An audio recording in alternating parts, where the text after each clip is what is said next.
Vitória do Cruzeiro, coletiva do auxiliar técnico Martim Varini. O que falta agora? A análise do comentarista Luciano da Casa. Então vamos lá, Nação Azul, vamos passar aqui, lembrando, né, que o Paulo Pessolano, para quem não está sabendo, está cumprindo suspensão da temporada passada, jogou os últimos jogos lá por efeito suspensivo do Campeonato Mineiro e cumpre agora.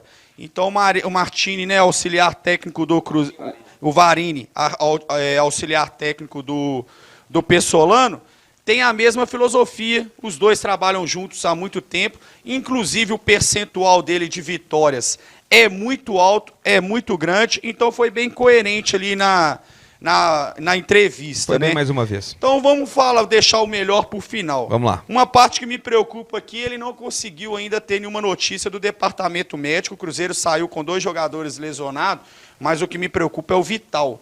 Muitas dores mesmo, o lance foi forte, é perigoso no sentido de que o pé estava preso ao chão. Na hora que ele tomou a pancada, que o pé estava travado, a expressão dele foi de muita dor, ele levantou a mão na hora. Deu pra ver que pegou. Estava fora do gramado, então você vê que não era cera nem nada, a expressão até parece que quase segurando um choro. Lá eu fiquei tentando pegar a imagem para acompanhar ele, mesmo o jogo rolando, porque não é normal a fisionomia de dor que ele estava. Quando o médico estava tentando tratar, só de encostar, a dor continuava. Tentou voltar e saiu, né? Então, acho que nem deveria ter tentado voltar, Diogo, porque às vezes o corpo está quente. Primeiro jogo também, né? Perdeu um jogador por causa disso. Muita coisa. Lembrando que ele era reserva, né? Começou a partida no banco, entrou no lugar do Ramiro, um pouquinho antes dele machucar, eu já estava até elogiando ele. Entrou bem na partida, estava sendo consistente. Pegaram técnico, ele. E por aí vai. Então, vamos aguardar para o Cruzeiro já não ter essa baixa aí logo no início da temporada. Depois, outra pauta da coletiva dele foi a questão do Mineirão. O Varini falou que mesmo, né, conhecendo a identificação que nós torcedores temos com o Mineirão, vai focar no jogo, o objetivo é melhorar cada partida e ganhar independente aonde que é o estádio. Essa filosofia é do Paulo Pessolano, então está enraizada no elenco, que mesmo até se o Cruzeiro jogar fora, é para ser protagonista e tentar sempre o resultado. Ok. Depois tiveram umas avaliações individuais devido a uma pergunta do repórter sobre o Ian Lucas. Eu ia te perguntar sobre isso, do garoto, 19 anos. Então, aí eu fecho com o pensamento dele, não é Ctrl-C e Ctrl-V, mas você vai ver que foi bem lúcido, né, Diogo? Primeiro, ele falou que é um menino, então isso aí, menino mesmo, tem que destacar, confirma a idade dele. 19? Aí, 19 anos, muito novo, está em processo de formação física, até como homem mesmo, e jogador, mas falou o seguinte, gostou da personalidade dele, fez um jogo simples, jogou fácil, né? E aí ele destacou até na presença física dele, por mais que é um garoto, fisicamente estava bem inteiro ali, não comprometeu, jogou. Vamos lá. Lição aprendida, ponto positivo do jogo. Aí a mesma visão, nós já tínhamos falado antes, não é cópia, né? Pegando na onda, Cruzeiro Esporte falou. Gostamos muito do primeiro tempo do Cruzeiro. Lembrou o Cruzeiro do ano passado. Intenso, ocupando os espaços de forma correta, pressionando o adversário, sem correr risco, fez o primeiro gol, buscou o segundo, estava em cima de fazer o terceiro. Depois, né, não é cola dele, quem acompanhou a gente desde o pré-jogo, é a situação que nós mencionamos. Era normal ter a queda de rendimento, aí olha para você ver. Só caiu demais, né? Antes dele falar, Diogo, o que eu tinha falado ali? O gramado a nível de buraco não tinha, mas estava alto. Não é desculpa, é fisiologia. Grama alto, o desgaste é maior. Início de temporada, a parte física que está pegando. Aí volta aquele contexto que os times do interior já começam a preparação antes. É normal que os times da capital, igual o Atlético, teve dificuldade no primeiro jogo, dentro de casa ainda, que era o Independência. Flamengo e Palmeiras, nas estreias dos estaduais deles também, não teve uma performance legal. À medida que os jogos vão evoluindo, a parte física, o famoso ritmo de jogo, chega para as equipes mais técnica, então a técnica sobressai.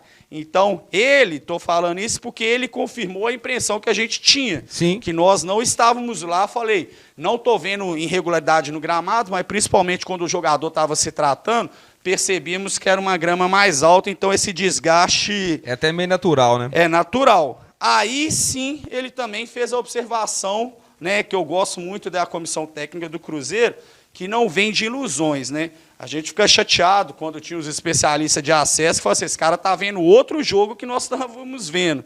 Então, mantém a coerência que a maioria da torcida concorda e viu que o segundo tempo o time caiu muito.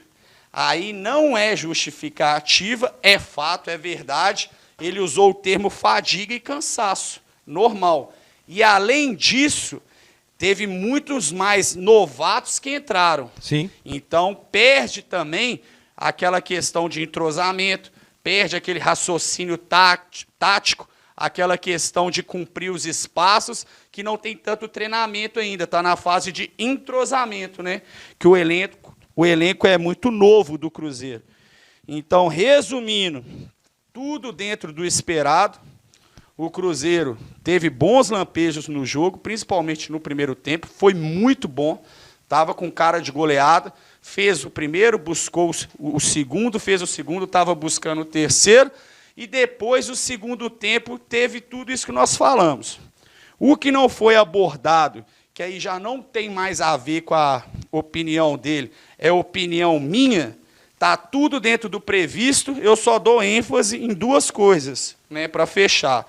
A única coisa que eu acho anormal é a saída de bola do Cruzeiro do Oliveira, não é pegando para Cristo, mas o primeiro gol, a falha para mim, mais do que do Ian Lucas, foi dele, que é regra básica, saída de bola tem que ser para lateral, não toca na fogueira, que é o termo de futebol. Sim. O jogador de costa recebendo a entrada da área com pressão da marcação, sai o gol. E depois um recuo de bola também, que é erro de fundamento, de conceito básico, que para mim um jogador de futebol não pode cometer, principalmente se esse jogador for profissional, e principalmente se esse jogador profissional for do Cruzeiro, que é recuar a bola para o goleiro forte, quicando em direção ao gol. O goleiro, por mais que tenha, às vezes, a facilidade de jogar com os pés, ele não pode errar. Sim. Então, se é para recuar, recua tirando do gol, que se ele dominar errado, igual aconteceu, a bola não entra, que foi por isso daqui o Cruzeiro tomou um sufoco.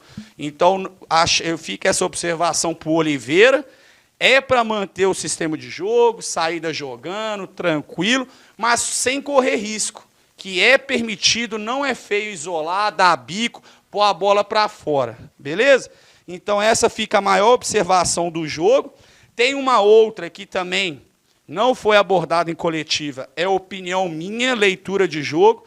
O segundo tempo, a famosa palavra leitura de jogo, faltou no Cruzeiro. Por quê? No primeiro, a Patrocinense só tinha uma jogada. Chuveirinho na área, independente de onde que era a falta. Estava morta, estava entregue ao campo. No segundo tempo, 3 alterações, a Patrocinense achou o caminho. Esse caminho é pelo lado direito do ataque deles, lado esquerdo da defesa do Cruzeiro. Essa avenida... Esse caminho aconteceu do início ao fim. O que me incomoda é, não teve ninguém fora de campo, nem dentro, para falar assim, opa, peraí, vamos neutralizar isso aqui. Segura aí, né? Uma dupla marcação, um atacante recua mais um pouco a linha, alguma coisa tática tinha que ser feita para neutralizar esse lado direito da Patrocinense. Não aconteceu. Essa falta de leitura de jogo me incomodou, porque se o Cruzeiro mata isso, acabou a Patrocinense, né? E o destaque positivo, eu fecho com chave de ouro ali, o Nicão, né? O Nicão, ele jogou um pouquinho até o início do segundo tempo. Depois saiu. Gostei dele em que? Parte física, já tinha elogiado, que é visível. É um jogador muito forte. Então, antes de começar o jogo, nós falamos, se tiver inteiro fisicamente, baita jogador, porque ele é pesado. Então, o que me surpreendeu foi o que ele apresentou tecnicamente hoje. É aquele velho discurso que eu usei muito esse termo aqui durante a jornada, que é o seguinte, ele realmente foi um 10. E ele buscava o jogo o tempo todo, né? Que a bola tava aí, ele ia exatamente, ele ditou o ritmo de jogo. Em que sentido? Tanto para frear, proteger, dar cortinho, tanto para acelerar, como ele deu o passe para o Wesley de 3 dedos, que parece fácil, não é? Deixou o companheiro na cara do gol.